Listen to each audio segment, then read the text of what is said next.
आता मध्ये एक दोनदा आहे ना थोडा मस्टडी झालता. हां पण काय नाही गाई धुवून झाली का तिला एक्स्ट्रा एक चमचा टाकून द्यायचा परत. बरं परत सकाळी फरक पडून जातो. लगेच फरक पडतो. हा म्हणजे तुम्हाला हातामध्ये एक जादूच लागली बुवा. हा जादूची डॉक्टरला कांडी फोन फिरवायची. करण्यापेक्षा डॉक्टर आला 100 रुपये विजिट घेतोय. हां परत इंजेक्शन लागते एक चमचा तिला परत येणार. लक्षात आलं धुवून झाल्यावर परत एक चमचा टाकून द्यायचा.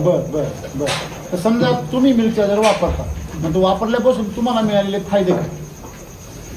फायदे असे का गाई जर आजारी पडली हां तर ती आजार रिपेअर करता करता काही नाही तरी 3-4 दिवस जायचे. हां मग ती आजारी आणि तेवढं दूध कमी तोटा 4 व्हायचा. दिवसाचं तू दूध तिचं नासत दूध म्हणजे जाईल. समजा 20 लिटरची गाडी आहे 4-5 लिटर येते हा म्हणजे 15 आणि चोक ते 60 दूध लिटर. वाढायला परत 8-15 दिवस जाते. बापरे म्हणजे एक कमीत कमी 100-200 लिटर नुकसानच होतं. हा 100-200 लिटर म्हणजे आज किती नुकसान झालं ते? मग 100 लिटर म्हणलं 4-5 हजार तरी आज 3-4 हजार आहे. दूध 4-5 हजाराचं नुकसान हा आणि 2-4 हजाराचं अहो डॉक्टर काय करतात? आणि सारखी गायची देखरेख करावं लागते सकाळ संध्याकाळ आला म्हणजे एक आजार आला तर गाई तुमची 17,000 रुपये घेऊनच जाते. हा मग 17,000 देण्यापेक्षा तिला वर्षभर लागत आहे मिल्क चार्जर.